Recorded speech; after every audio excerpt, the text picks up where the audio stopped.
Magandang araw sa inyong lahat. Andito ako sa clinic, no?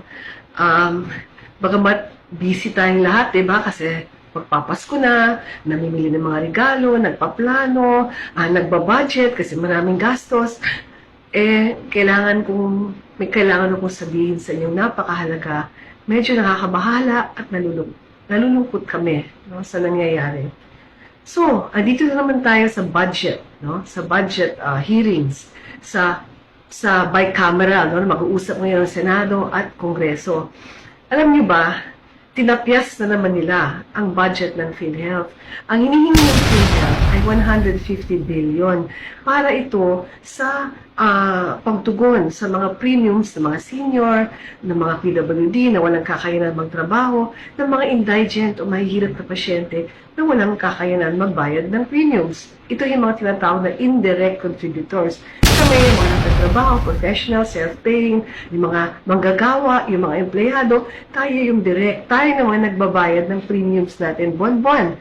Imbes na ibigay ng Kongreso at Senado yung hinihingi ng PhilHealth na 150 billion para sa 25 million na mga taong ganito, no, na kailangan magtulungan sa kontribusyon para sa kalusugan, tinapyas, 1/3 na lang ang nilagay sa budget.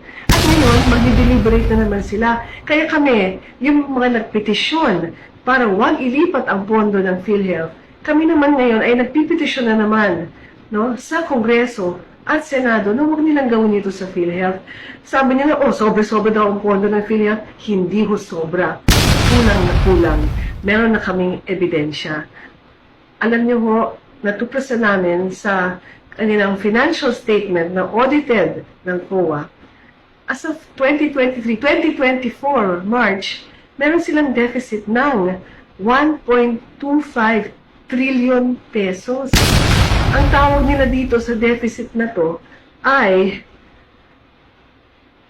insurance contract liabilities. Anong ibig sabihin ng insurance contract liabilities? Ito yung mga babayarin sana o bayarin o kailangan bayaran ng PhilHealth either sa mga nakalipas na mga reimbursements or ngayon, reimbursements ngayon or sa mga hinaharap na reimbursements na kailangan gawin sa mga proyekto. 1.3 ang hindi nila mababayaran o hindi nila nabayaran.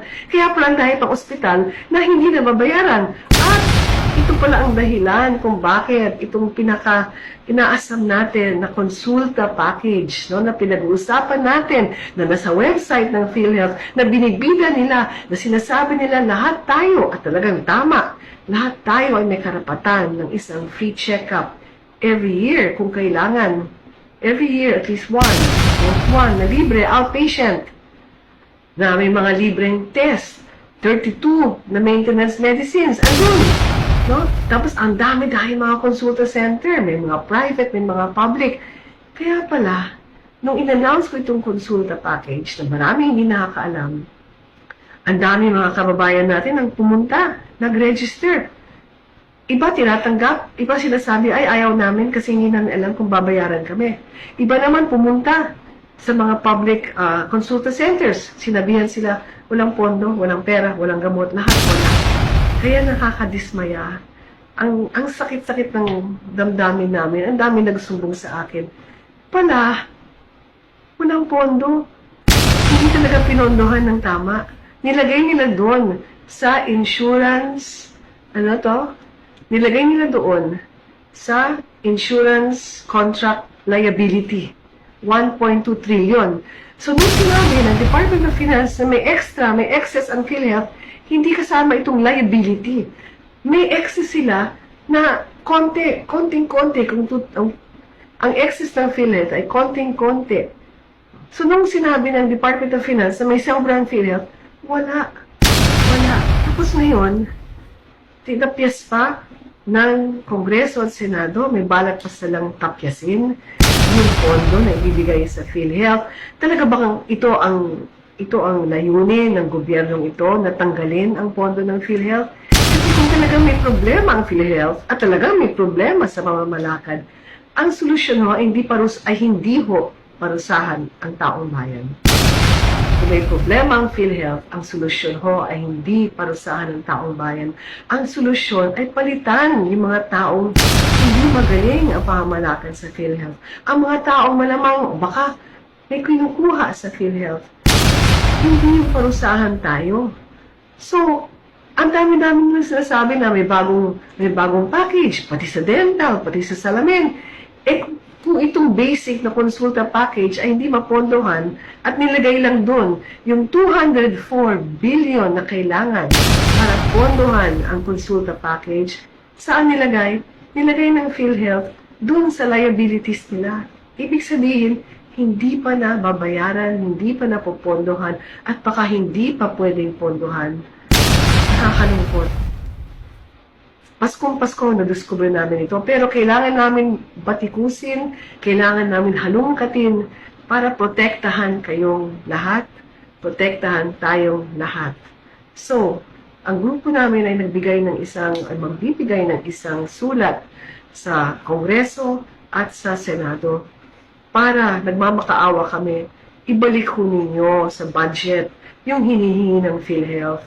Gawin ho ninyo 150 billion kasi ito kailangan para dun sa 25 million na mga indirect contributors, 25 million na mga seniors, mga PWD, mga indigent o mahihirap. Saan sila kukuha ng pera para sa kanila kung even as it is, kulang na nga ang pera, deficit na ho, wala hong sobra. And ito namang PhilHealth, bakit yung pinamalabas? Bakit yung pinapalabas na may sobrang pondo? Bakit hindi nyo sinabi ang totoo? Bakit kailangan pa namin halungkatin o hanapin dun sa kay makapal na FS, na financial statement ng PhilHealth? Kung hindi namin tinignan ito, hindi rin namin malalaman.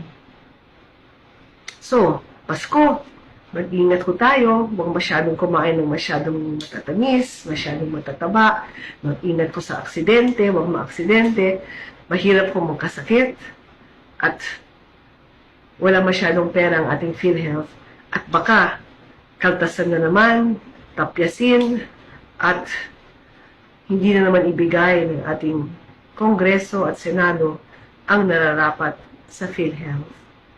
So, yun lang po. My next post, I hope, will be happier. May Christmas messages po ako. Pero ito po ay isang importante, mahalagang mensahe. Dapat malaman natin na tayo ho, mga doktor, manggagawa, mga abogado, pati Philippine Medical Association, meron kaming apela na naman sa Kongreso na ibigay yung 150 billion na hinihingi ng PhilHealth.